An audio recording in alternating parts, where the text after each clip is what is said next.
যে তোমরা প্রতি বছর রথযাত্রা দর্শন করতে আসবে।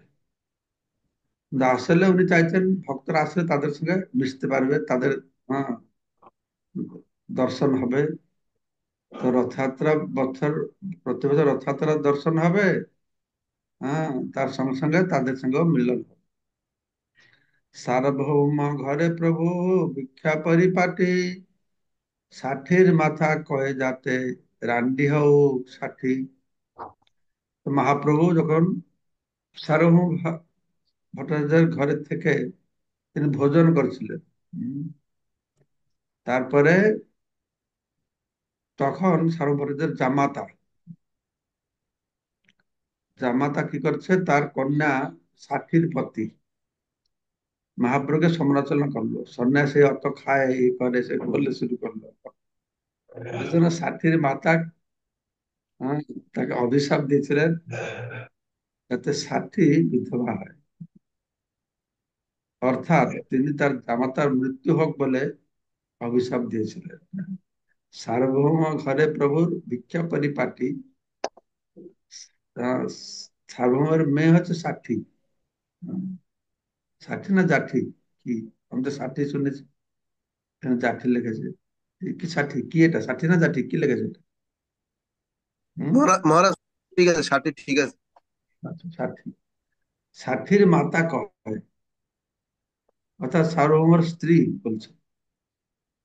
হ্যাঁ, তার সার্বভৌমের স্ত্রী বলছে, যেহেতু ও মহাপ্রভু নিন্দা করেছে, ওর জামাইকে মরতে বলছে, যাতে ষাঠি হোক, হ্যাঁ, যাতে রান্ডি হোক ষাঠি। রান্ডি মানে কি? বিধবা, বিধবা হোক।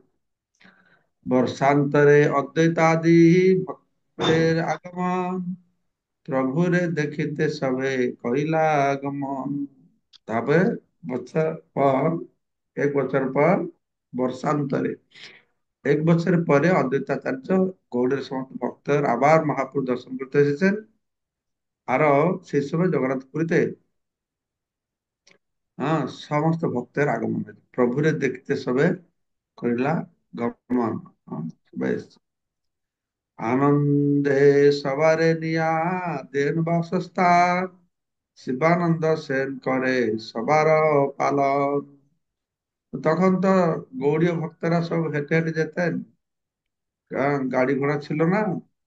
তো শিবানন্দ সেন রাস্তা জানতেন, পুরী যাওয়ার রাস্তা তার জানা ছিল, তাই উনার তত্ত্বাবধানে সবাই যেতেন। হম, গৌড়ীয় ভক্তরা যখন সেখানে এসে পৌঁছেছেন পুরীতে, তো মহাপ্রভু সেখানে তাদের সব থাকার বিভিন্ন জায়গায় ব্যবস্থা করেছেন। আর শিবানন্দ সেন তাদের সব দেখাশোনা করছেন। শিবানন্দের সঙ্গে আইলা কুকুর ভাগ্যবান, প্রভুর চরণ দেখি কইল অন্তর্ধান। সে লীলা আমরা পুঙ্খানুপুঙ্খ শ্রবণ করবো, যে কিভাবে একটা কুকুর শিবানন্দ সেন সঙ্গে এসেছে, হ্যাঁ, আর মাঝ রাস্তায় চলে গেছে, তারপরে এসে মহাপ্রভুর কাছে আগে পৌঁছে গেছে। তা মহাপ্রভুকে দর্শন করে তার হাতে, হ্যাঁ, নারকেল প্রসাদ পেয়ে সে ভগবত ধামে চলে গেছে। পথে সার্বভৌম সহ সবার মিলন, সার্বভৌম ভট্টাচার্যের কাশিতে গমন। সার্বভৌম ভট্টাচার্য যখন কাশিতে যাচ্ছিলেন, তো পথে তার সঙ্গে সকলের মিলন হয়েছিল। এটা নতুন জিনিস, আমি আগে শুনি না। সার্বভৌম যে কাশি আসলেন, এদের সঙ্গে সাক্ষাৎ হলো। প্রভুরে মিলিলা সর্ব বৈষ্ণব আসিয়া, জল ক্রীড়া কইল প্রভু সবারে লইয়া। তারপরে সব ভক্তরা এসে জগন্নাথ পুরীতে মহা চৈতন্য মহাপ্রভুর সঙ্গে সাক্ষাৎ হয়েছেন। আর মহাপ্রভু সবাইকে নিয়ে জলক্রীড়া, নরেন্দ্র সরোবরে জলক্রীড়া করছে। সভা লইয়া কইল গুন্ডিচা গৃহ সমার্জন, রথযাত্রা দর্শনে প্রভুর নর্তন। সকলকে নিয়ে তারপরে মহাপ্রভু কি করেছেন, গুন্ডিচা মন্দির মার্জনা করছিলেন। গুন্ডিচা মন্দির মার্জনা আমরা শ্রবণ করব কত ভাবে। প্রথমে সমস্ত বড় বড় পাথর খড় কুটা বাহির করেছেন, ছোট ছোট কাঙ্কর পরিষ্কার করেছেন, তারপরে ভক্তকে এনগেজ করেছেন, নিযুক্ত করেছেন, ওদেরকে উৎসাহিত করতে বলছেন, কে কত তোমরা পরিষ্কার করবে, এক জায়গায় এক জায়গায় রাখবে। যে কম করবে তাকে ফাইন দিতে হবে। কি ফাইন? না, সবাইকে বৈষ্ণব ভোজন দিতে হবে।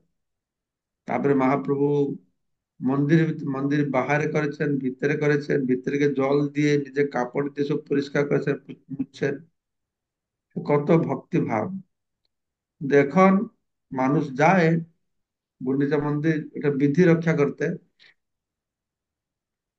তো সবাই গিয়ে পরিষ্কার করে। আমি এক বছর গেছিলাম। সে পরিষ্কার পরে, পরিষ্কার আগে যা থাকে পরিষ্কার পরে আর বেশি অপরিষ্কার হয়। সে জল টল ঢেলে কাদা মাদা করে সেসব। সে যে ঝাড়ুগুলো নিয়ে যাবে, ঝাড়ু ভাব যায়। সবাই যে ঝাড়ুগুলো সেটা ফেলে দিয়ে এবার নাকি পুরী টেম্পল ম্যানেজমেন্ট বন্ধ করে দিয়েছে, কাউকে ঢুকতে দেওয়া হবে না। কেন তোমরা জায়গা অপরিষ্কার করছো, আমরা মন্দির থেকে পয়সা দিয়ে জায়গা পরিষ্কার করবো। আমুল ভালোই করেছে। আর গুন্ডিচা মাতা বন্ধ হয়ে গেছে। কিছু যাবে হয়তো ওদের পান্ডা ও বাবাজিরা, মনে হয় এই ইস্কনকে বন্ধ করে দিয়েছে মনে হয়। এই না। তারপর সকলে রথযাত্রা, রথ আগলে শ্রী চৈতন্য মহাপ্রভু নিত্য দর্শন করেছিলেন। রথযাত্রা দর্শনে প্রভুর নর্তন, উপবনে কইল প্রভু বিবিধ বিলাস, প্রভুর অভিষেক কইল বিপ্র কৃষ্ণ দাস। জগন্নাথ মন্দির থেকে গুন্ডিচার পথে উপবনে মহাপ্রভু বিবিধ বিলাস করেছিলেন। উপবনে মানে মনে হয় এই যে জগন্নাথ বল্লভ বাগান হয়, মানে বগিচা। কৃষ্ণদাস নামক এক ব্রাহ্মণ শ্রী চৈতন্য মহাপ্রভু অভিষেক করেছিলেন। গুন্ডিচাতে নিত্যান্তে কইল জল কেলি, হেরা পঞ্চমীতে দেখিল লক্ষ্মী দেবীর খেলি। গুন্ডিচা মন্দির নৃত্য করার পর শ্রী চৈতন্য মহাপ্রভু ভক্তের নিয়ে জলকেলি করেছিলেন। সেটা হয়েছিল ইন্দ্রদ্যুম্ন সরোবরে স্নান টান করেছিলেন। তারপর রথযাত্রা 5 দিনে হেরা পঞ্চমীর দিন হয়, সেখানে লক্ষ্মী দেবী যান। সে লীলাও ঠিক সুন্দর। যাবে মহাপ্রভু, কোথায়? হ্যাঁ। বিছানাটা ঠিক করে দে, আমি আর ধরতে পারবো না। হরি বল। মিউট করো প্রভুজি, কি কথা বলছো? তো লক্ষ্মী দেবীর ক্রিয়াকলাপ দর্শন করেছিল। কৃষ্ণ জন্ম যাত্রাতে প্রভু গোপ বেশ হইলা, দধি ভার বহিতবে লগুড় ফিরাইলা। লগুড় মানে লাঠি। শ্রীকৃষ্ণের জন্মাষ্টমী দিন চৈতন্য মহাপ্রভু গোপ বালকের বেশ ধারণ করে দধির ভার বহন করেছিলেন এবং লগুড় লগুড় ফিরিয়েছিলেন, অর্থাৎ লাঠি চালাচ্ছিলেন। গৌড়ের ভক্তগণে তবে হে করিল বিদায়, সঙ্গের ভক্ত লয়া করে কীর্তন সদা। চৈতন্য মহাপ্রভু সমস্ত গৌড়ীয় ভক্তের বিদায় দিয়েছিলেন। তার অন্তরঙ্গ ভক্তের নিয়ে নিরন্তর তিনি কি করেছিলেন? নাম সংকীর্তন করছিলেন। বৃন্দাবন যাইতে কইল গৌড়ের গমন, প্রতাপরুদ্র কইল পথে বিবিধ সেবন। তখন মহাপ্রভু বৃন্দাবন যেতে চাইছেন, আর বৃন্দাবন যাওয়ার পথে তিনি গৌড় দেশ হয়ে গিয়েছিলেন। হম। আর রাজা প্রতাপরুদ্র তার সন্তুষ্টির জন্য সব রকমের ব্যবস্থা করেছিলেন। পুরী গোসাই প্রসঙ্গে বস্ত্র প্রদান প্রসঙ্গ, পুরী গোসাইর সঙ্গে বস্ত্র প্রদান প্রসঙ্গ, রামানন্দ রায় আইলা ভদ্রক পর্যন্ত। তো বঙ্গদেশ হয়ে বৃন্দাবন যাওয়ার পথে পুরী গোসাইর সঙ্গে বস্ত্র বিনিময় হয়েছিল। রামানন্দ রায় শ্রী চৈতন্য মহাপ্রভুর সঙ্গে ভদ্রক পর্যন্ত এসেছিলেন। কিন্তু এখানে তাৎপর্যতে এই পুরী গোসাই কে সেটা লেখা হলো। পরমানন্দ পুরী না কে? আসি বিদ্যা বাচস্পতির গৃহীত রহিলা, প্রভুরে দেখিতে লোক সংকট হইলা। তো বৃন্দাবন যখন যাচ্ছেন চৈতন্য মহাপ্রভু বিদ্যাসাগরে, বিদ্যানগর আছে, বিদ্যানগরে সেখানে সার্বভৌম ভট্টাচার্যের ভাই বিদ্যা বাচস্পতি অবস্থান, তার গৃহে তিনি থাকলেন। চৈতন্য মহাপ্রভু দর্শন করবার জন্য বহু লোক সমাগম হলেন। একবার সন্ন্যাসী না পেরে শান্তিপুরে থাকলেন, আবার যখন বৃন্দাবনে যাবে, গৌড় কথা হয়, তখন বিদ্যা বাচস্পতির বাড়ি, সার্বভৌমরাজের ভাই হচ্ছে বিদ্যা বাচস্পতি, তার বাড়িতে এসে অবস্থান করেছিলেন। 5 দিন দেখে লোক নাহিক বিশ্রাম, লোক ভয়ে রাত্রে প্রভু আইলা কুলিয়া গেল। সেখানে মহাপুর 5 দিন অবস্থান করলেন। আর প্রচুর লোক আসছে দেখে মহাপ্রভু কি করেছেন, তো সে স্থান ছেড়ে, লোক ভয় মহাপ্রভু রাত্রিবেলা সে স্থান ত্যাগ করে কুলিয়া গ্রামে চলে এসেছিলেন। কুলিয়া গ্রাম হচ্ছে বর্তমানে যে নবদ্বীপ বলা হচ্ছে শহরটা, এটা কোলদ্বীপ, তাকে কুলিয়া গ্রাম বলা হয়, কোলদ্বীপ। শ্রী চৈতন্য ভাগবতের বর্ণনায় তো লোচন দাস ঠাকুরের বিবৃতি বিবেচনা করলে স্পষ্টভাবে বোঝা যায় যে বর্তমান নবদ্বীপ পূর্বে কুলিয়া গ্রাম নামে পরিচিত ছিল। শ্রী চৈতন্য মহাপ্রভু যখন কুলিয়া গ্রামে যান, তখন তিনি দেবানন্দ পণ্ডিতকে কৃপা করেছিলেন। এই এবং গোপাল চাপাল ও অন্যান্য যারা তার চরণে অপরাধ করেছিলেন তাদের উদ্ধার করেছিলেন। দেবানন্দ পণ্ডিতকে কৃপা করেছিলেন। দেবানন্দ পণ্ডিত বৈষ্ণব অপরাধ করেছিল শ্রীবাস ঠাকুরের, শ্রীবাস পণ্ডিতের চরণে। এ ভাগবত বক্তা ছিল। হম তো তাকেও তিনি কৃপা করলেন। তারপরে গোপাল চাপাল, গোপাল চাপাল সেই লোকও শ্রীবাসের চরণে অপরাধ করলো, তাকেও উদ্ধার করলে। হম, তার কুষ্ঠ রোগ হয়ে গেছিল, কুষ্ঠ রোগ ভালো করে দিলে। সেই সময় বিদ্যানগর থেকে কুলিয়াগ্রাম যেতে হলে গঙ্গার একটি শাখা পার হয়ে যেতে হতো।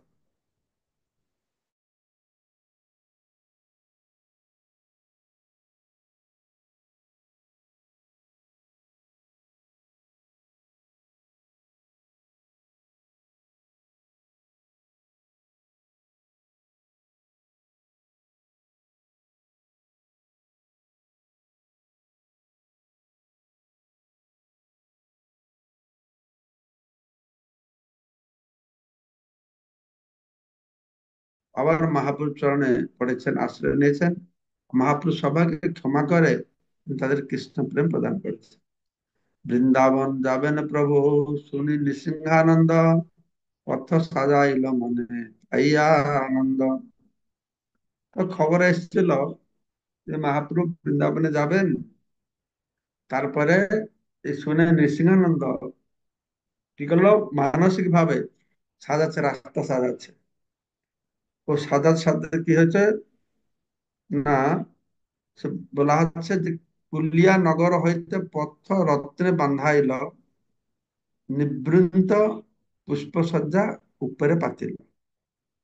তো মানসিক ভাবে নৃসিংহানন্দ তিনি কি করেছেন না, মহাপ্রভু আসবে সুন্দর ভাবে এই কুলিয়া নগর থেকে একটা রাস্তা তৈরি করেছেন, একটা রত্ন দিয়ে বাঁধিয়েছেন।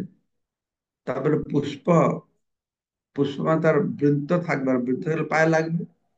বৃন্ত ছাড়া পুষ্প, বৃন্তহীন পুষ্প পেতে দিলেন। পথে দুই দিকে পুষ্প বকুলের শ্রেণী, মধ্যে মধ্যে দুই পাশে দিব্য পুষ্করণী। তো মনে মনে তো তৈরি করেছেন না, তিনি মানসে পথের দুই দিকে বকুল গাছের লাগিয়ে দিলেন লাইন লাইন করে। মাঝে মাঝে দুই পাশে পুকুরও তৈরি করলেন। রত্নবন্ধা ঘাট তাহে প্রফুল্ল কমল, নানা পাখি কোলাহল সুধা সম জল। তো সেখানে এই পুকুর করে করলে, সেই পুকুরে সরোবরগুলি বা পুকুরগুলো মণিময় ঘাট দিয়ে বাঁধানো ছিল। আর সেগুলি সব সুন্দর পদ্ম ফুল ছিল। হুম, প্রফুল্ল কমল, প্রস্ফুটিত পদ্ম ফুল ছিল। আর সেখানে নানা পক্ষী কোলাহল, বিভিন্ন রকমের পক্ষীরা গুঞ্জন করেছিলেন। আর সুধাসম জল, তার জল ছিল অমৃতের মতো। শীতল সমীর বহে নানা গন্ধ লয়া, কানাই নারসালা পর্যন্ত লইন বান্ধিয়া। তো সারাটা পথে কি হয়েছে না, বিভিন্ন সুগন্ধ বায়ু, শীতল বায়ু প্রবাহিত হচ্ছে। তো এইরকম মানসিক ভাবে কুলিয়া গ্রাম থেকে রাস্তা তৈরি করতে করতে করতে করতে কানাই নারসালা পর্যন্ত গিয়েছে। সেখানে গিয়েছে, আর তারপর আর হলো না। হুম। তো প্রভুপাদ বলছেন কানাই আরসালা পূর্ব রেলপথে কলকাতা থেকে প্রায় 220 মাইল দূরে অবস্থিত। এই রেল স্টেশনের নাম হচ্ছে তালঝাড়ি। তো সেখান থেকে প্রায় 2 মাইল দূরে কানাই নার্সলা অবস্থিত। তো প্রভুপাদ সময় তো এটা ইসকন হাতে আসছিল না পরবর্তী সময়। সেখানে যে মহারাজ ছিলেন নরসিংহ মহারাজ, তিনি এসে গুরু মহারাজকে মন্দিরে দিয়ে গেছেন। গুরু মহারাজ হচ্ছেন কানাই নার্সলা সেবায়ত। হম, গুরু মহারাজ নামে সে মন্দিরটা আছে, খুব সুন্দর সেবা পূজা হচ্ছে, খুব সুন্দর স্থান। আপনারা কবে যাবেন কানাই নার্সলা দর্শন করবেন। তো সেই পর্যন্ত গিয়েছেন না, কি করছেন সেই পর্যন্ত, তো মানসিক রাস্তা বানাচ্ছেন, সে পর্যন্ত গিয়েছেন। আগে মন নাহি চলে, না পারে বান্ধিতে, পথ বান্ধা না যায় নিঃসিংহ হইলা বিস্মিতে। তো পথ বাঁধাতে বাঁধতে নিঃসিংহ ব্রহ্মচারী যে মানুষের পথ বাঁধছে না কানে আসলে গিয়ে, আর তারপরে আর হচ্ছে না। তো আশ্চর্য হলো, কি ব্যাপার, আর এগোচ্ছে না কেন? নিশ্চয় করিয়া কহি শুনো ভক্তগণ, এবার না যাবে না প্রভু শ্রী বৃন্দাবন।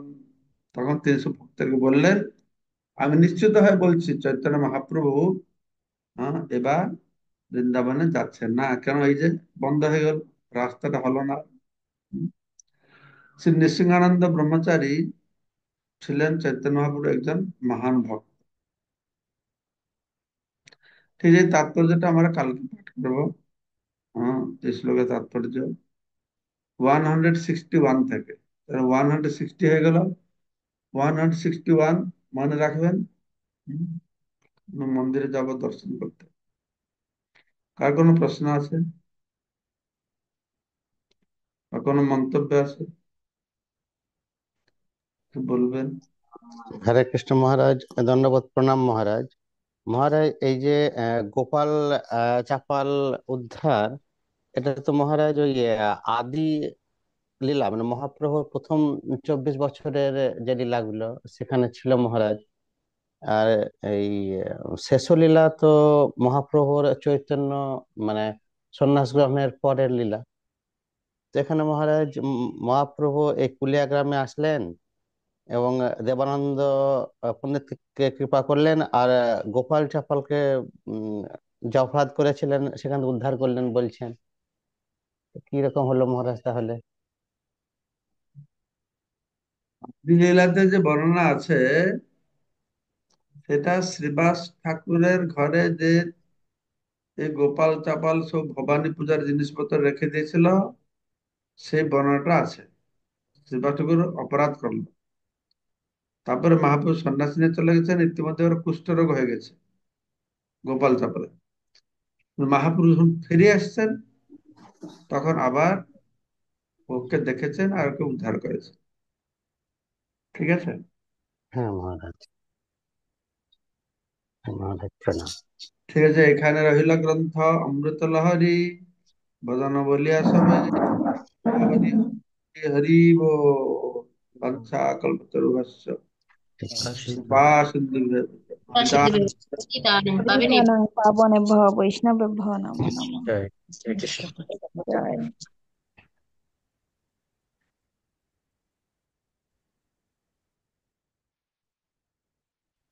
হরে হরে বল সবার।